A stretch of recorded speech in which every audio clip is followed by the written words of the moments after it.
Bom dia, pessoal. Estamos novamente aqui na live Execução na Veia, aguardando os nossos amigos, a professora Juliana Chani. Vamos começar. Bom dia, Adriana Cano, Edna Mendanha, Ana Betânia. Bom dia, professora Juliana Chani.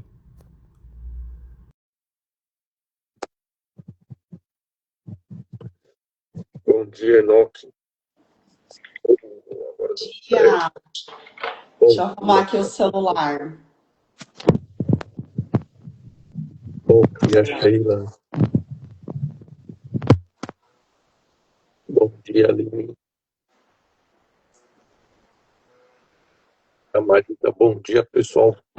Buenas. Bom dia. Vou passar a palavra para você dar bom dia para os nossos amigos, depois a gente entra no tema. Tá bom. Bom dia, Jane, Enoque, Sheila, Edna, como sempre, Betânia, tudo bem? Bom dia, Carla, Ronaldo, Soraya, muito bom dia, gente, obrigada. Bom dia, Soraya, bom dia, Ronaldo, bom dia a todos.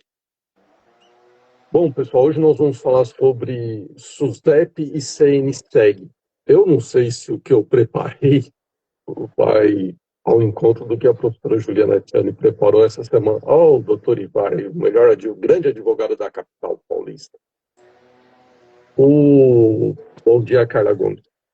Porque nós não conseguimos conversar. Mas, assim, o que eu preparei para falar sobre a SUSEP é o seguinte: eu acho, SUSEP é Superintendência de Seguros Privados.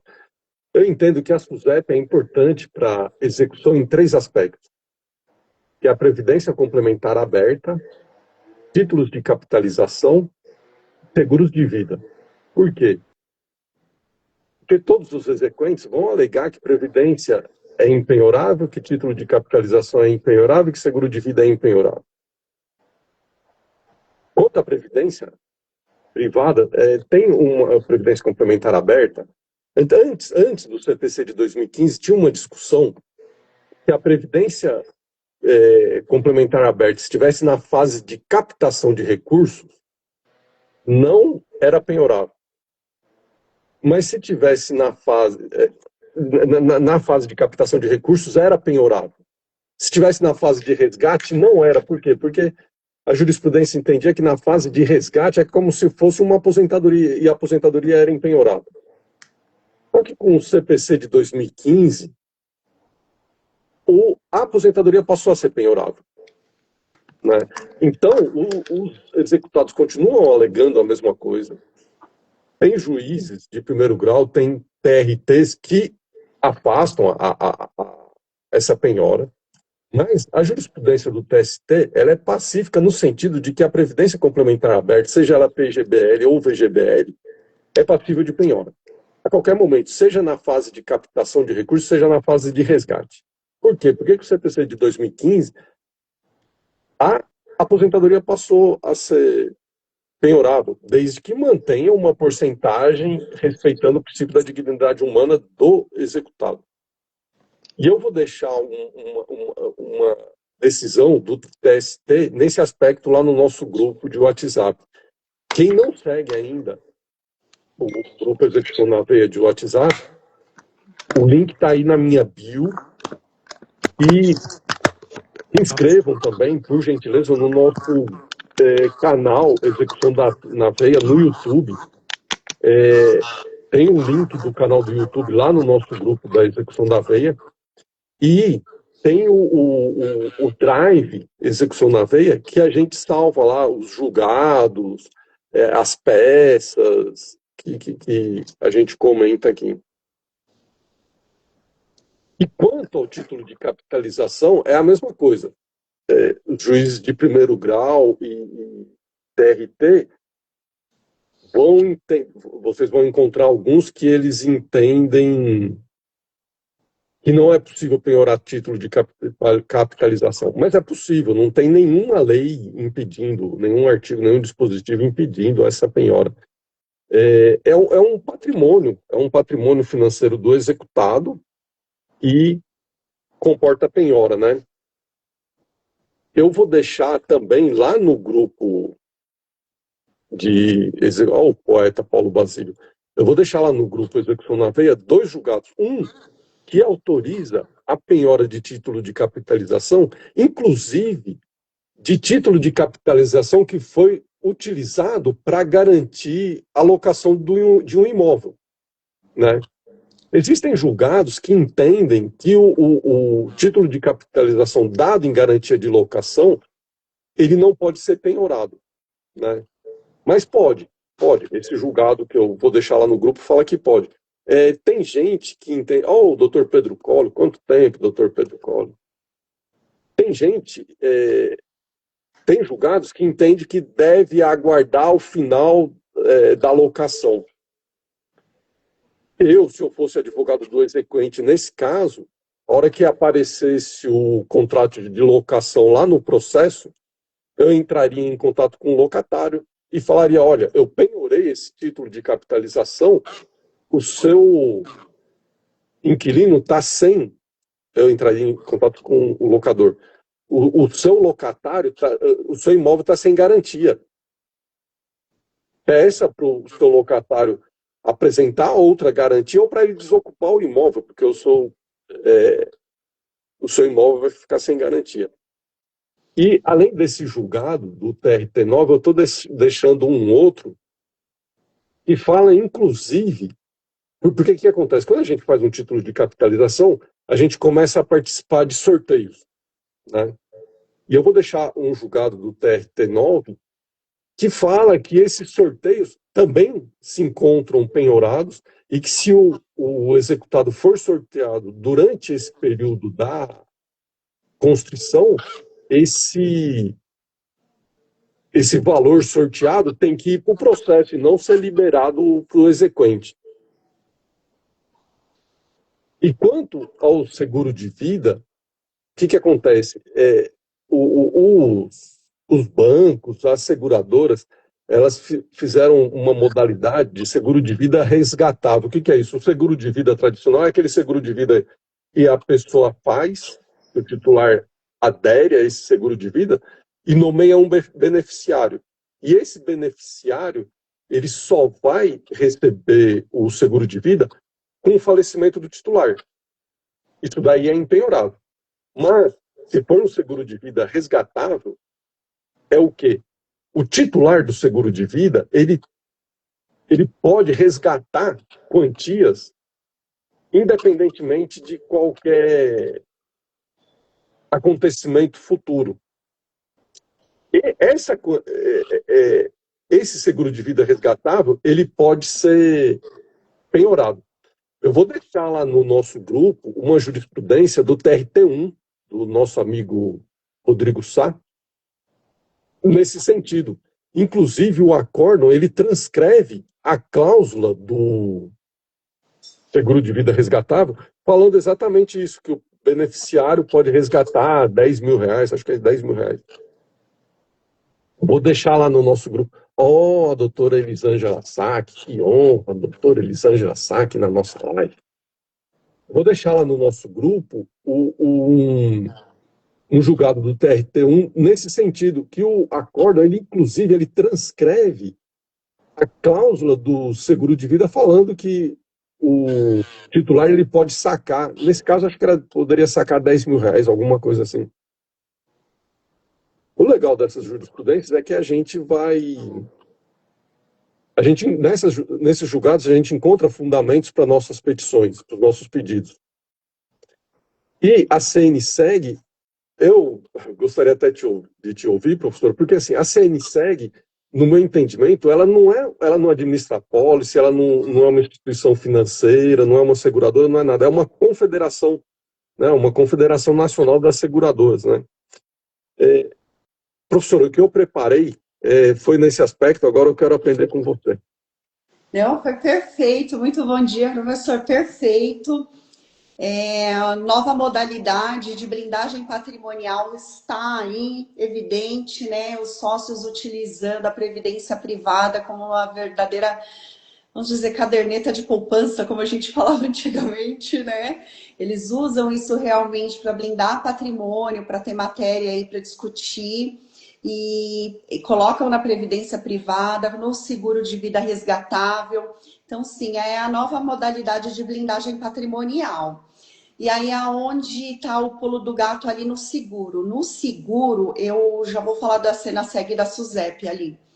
No seguro, a gente tem que ficar bastante ligeiro na hora de pedir, sacudido, esperto na hora de pedir, porque, na verdade, a gente quer saber se o devedor ele é beneficiário de algum seguro.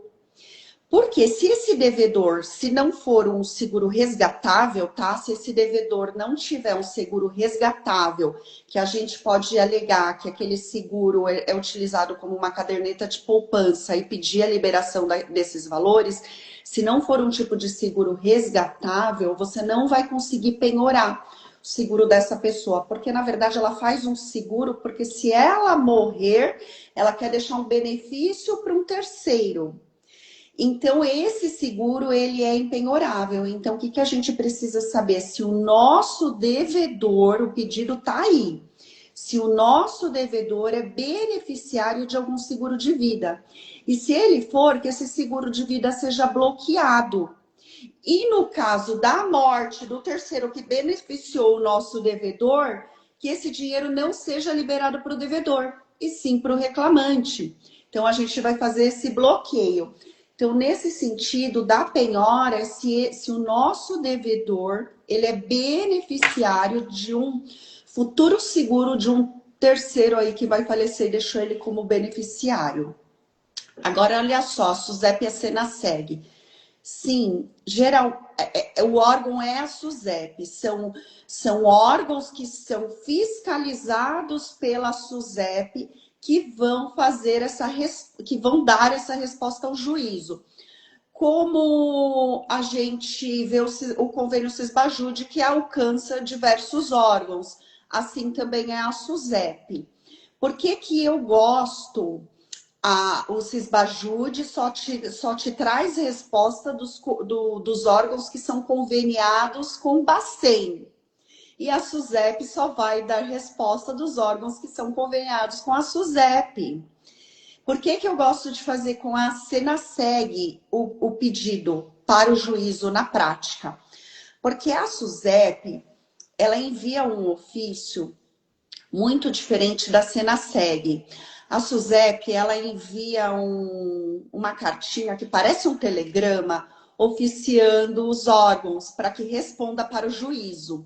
Só que a Senaseg, ela manda ofício, ela tem um padrão interno que fica aberta como se fosse uma tarefa para o órgão e dando prazo para esse órgão não responder. E se ele não responde o ofício, ele leva a ouvidoria da própria Senaseg.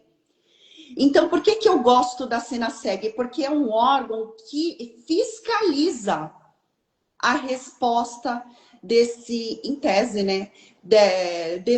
Desse ofício judicial. E a SUSEP não, ela científica, ela envia essa cartinha que parece um telegrama, e ali se o órgão respondeu, deixou de responder, assim fica. A Senaseg, ela expede o ofício, ela fica com uma tarefa aberta dentro do sistema e o órgão tem que dar baixa. Muitos órgãos não respondem, fica com essa tarefa aberta, mas ainda assim a Senaseg ela tem o poder de fiscalização, que é o que a SUSEP não faz. Então na prática eu não peço ofício para a SUSEP, eu peço Senaseg.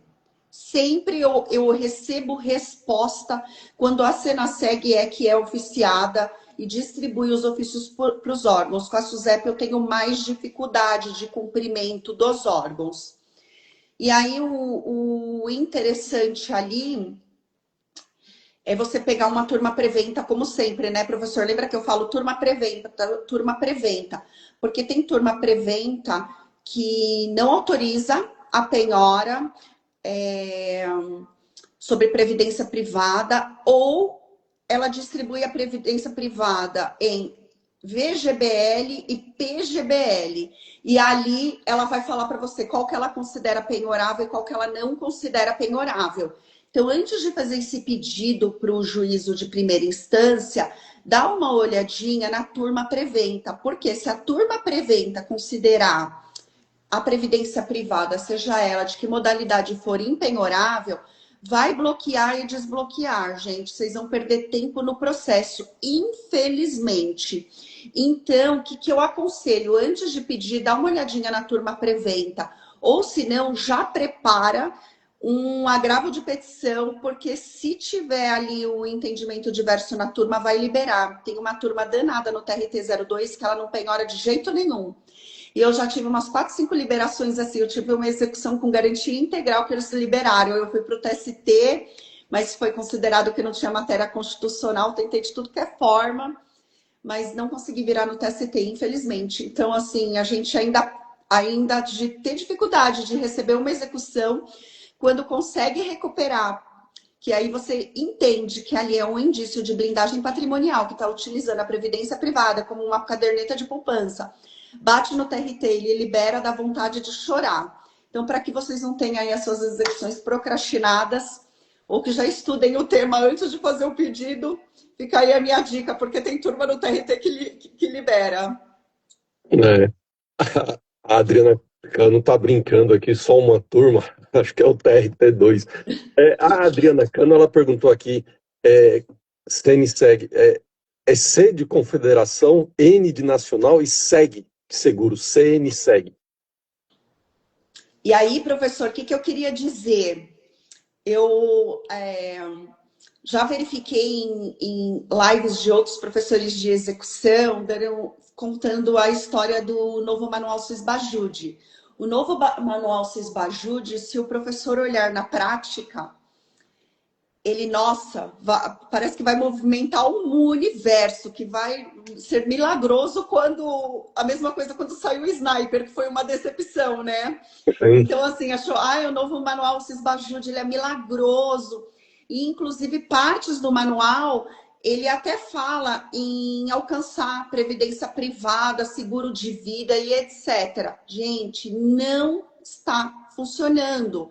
Por mais que em algumas aulas estão falando que o convênio Sisbajude já está alcançando, está vindo em despacho de judicial, não está funcionando, não está ativo. Tem diversas jurisprudências nesse sentido, apesar de constar ali no manual Sisbajude. Esse novo manual, ele ainda está em fase de implementação, está funcionando só em alguns lugares específicos. O projeto não é nível nacional ainda. Então, se o juiz indeferir o seu pedido de SUSEP ou SENASSEG, alegando que o novo Sisbajude alcança, pode agravar de petição, porque essa funcionalidade não está funcionando pelo Sisbajude.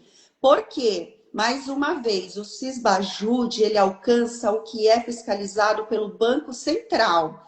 E as seguradoras, previdência, etc., é fiscalizada pela SUSEP. Então, são diferentes, ainda não alcança, tá? Não caem nessa, agravem, porque não está alcançando o novo Sisbajude ainda, esse órgão.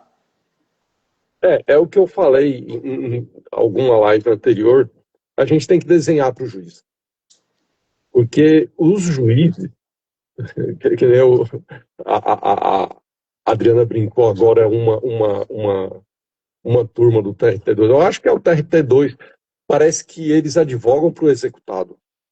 É uma dificuldade do caramba. E uma dica, eu não estou conseguindo abrir o Instagram no meu computador não aparece a nossa live. Para eu ver os comentários, para eu conseguir digitar, que nem eu ia digitar agora CNSEG para a Adriana. Não está abrindo. Ontem, na live do professor Júlio Bahia, também não abriu, não sei o que é. Alguma inconsistência que está aí no Instagram. Mas ainda bem que a gente conseguiu fazer a live hoje, porque ontem, como o do Júlio não abriu, eu falei assim, nossa, será que a gente vai conseguir? Mas ainda bem que a gente conseguiu. Então, é uma dificuldade. Parece que os juízes advogam para o executado. Já indefere, já não sei o que e tal, né? Mas A Edna Mendanha deu uma dica legal agora. É, Isso, Jane, CN segue. A Edna Mendanha deu uma dica legal agora, porque às vezes a turma preventa mudou a configuração. E às vezes, se mudou a configuração, pode ser que tenha mudado o entendimento. Né? Sim, pode. Pode ser que mudou o entendimento da turma. Professora, É raro, mas acontece, né, Edna? Eu vou te falar, né? Um dia eu conversei com um desembargador, há muito tempo atrás, eu não sei nem te explicar essa técnica aí, mas eu acho que quem é bom de recurso de revista aí, ou entende bem. Uma vez eu conversei com um desembargador e ele deu. Eu sabia, eu conhecia ele, tá? Então eu sei o entendimento dele. Eu conhecia ele, eu sei o entendimento dele. E aí eu sabia que ia cair com ele, porque ele era da turma preventa. E eu vi que o voto dele foi diverso do entendimento dele, tá? Aí eu peguei um outro momento, já tinha até transitado em julgado, ok, fui falar, professor. Posso te falar uma coisa? Foi um caso prático, eu abri o jogo para ele, é um processo meu, você foi meu professor, foi o professor que me ensinou isso. E expliquei o que aconteceu no meu processo e contei para ele do voto dele que foi divergente exatamente do que ele me ensinou, e numa conversa particular, assim, particular não, era numa dúvida exatamente sobre aquela matéria.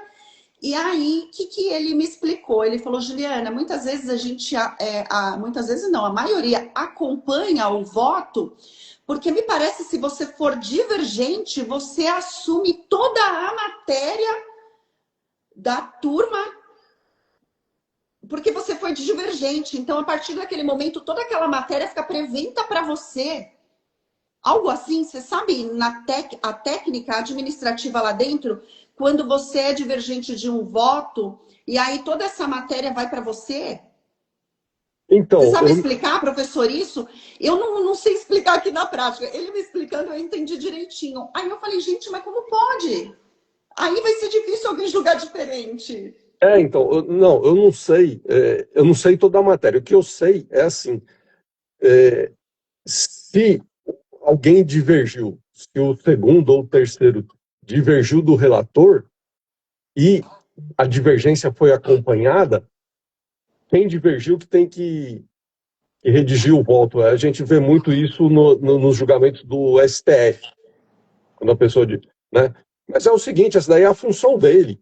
Ele prestou juramento para isso, não para fazer o mais fácil. Ele prestou juramento para isso, né? Mas me parece que toda a matéria da turma julgadora daquilo passa a ser dessa pessoa. Aí a pessoa fala, Deus me livre, vou divergir jamais, eu vou pegar tudo isso aqui para quê? Mas, Eu assim, acho, né?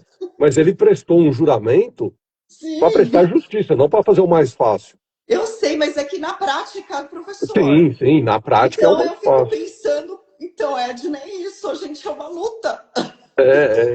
O nosso amigo Pedro Colli perguntou aí, o nosso amigo Pedro Colli perguntou aí se o TST não resolve. O TST resolve, só que é o seguinte, execução é matéria estritamente constitucional. É matéria estritamente constitucional. A maioria que chega lá no TST, eles falam, não tem matéria constitucional, é matéria infraconstitucional, é matéria reflexa. Então, se o recurso de revista do rito ordinário já é difícil, na execução é 10 vezes mais difícil ainda, né? E Nossa, foi uma. A gente falou aqui, criou aqui um burburinho. Foi legal hoje, ó. O pessoal tá assim. Criou um burburinho nos comentários. eu não estou enxergando Ô, direito gente, é aqui. uma luta, né? A gente não advoga, a gente luta.